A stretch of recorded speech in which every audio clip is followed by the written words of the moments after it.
Albert Einstein said you should keep silence in these 5 situations.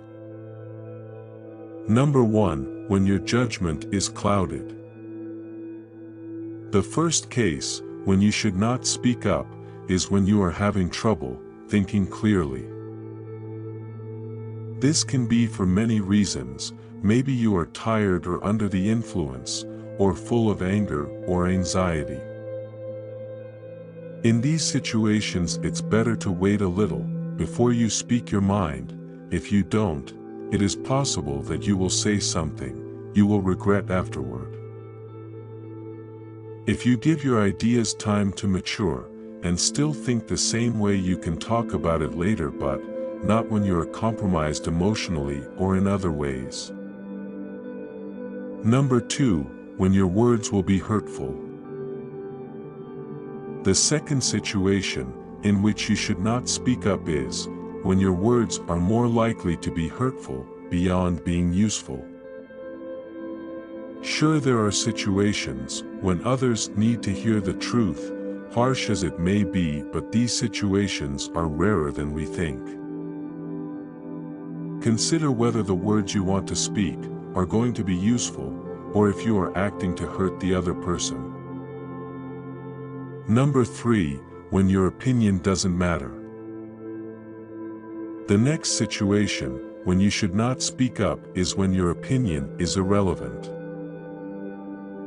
It's never easy to admit and accept it, however it's very important, even if our ego doesn't agree.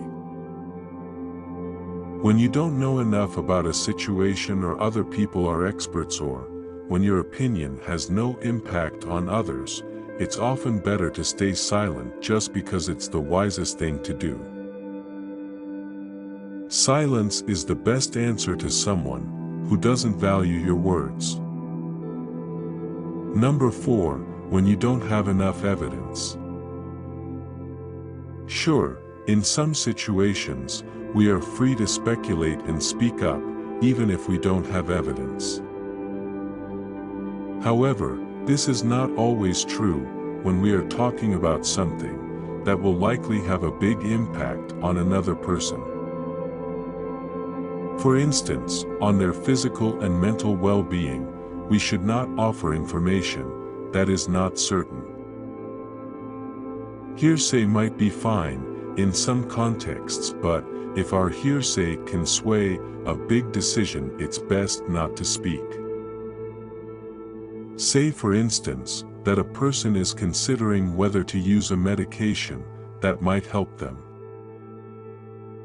It's best not to bring up a rumor about a friend of a friend who used that medication and had side effects, unless you are certain it's a fact and not a rumor. Number 5. When asked not to speak. If recognizing that your opinion is not relevant is hard for the ego, being asked to stay silent is even harder. You might be asked to take a back seat in some situations, for instance, in some work contexts or in other circumstances, and that can make us want to speak up. However, it's best to restrain that impulse and instead reflect, why are we being asked to stay silent? Listening and learning can also be good in these situations. Number 6. When you don't have anything to say. Just because you feel you ought to add something doesn't mean you should. Instead, you might support what someone else has said. It can feel awkward saying that you don't have something to add, but it is usually better than speaking for the sake of speaking. Allow yourself to admit when there is nothing to add. Be careful with your words. Once they are said, they can be only forgiven, not forgotten.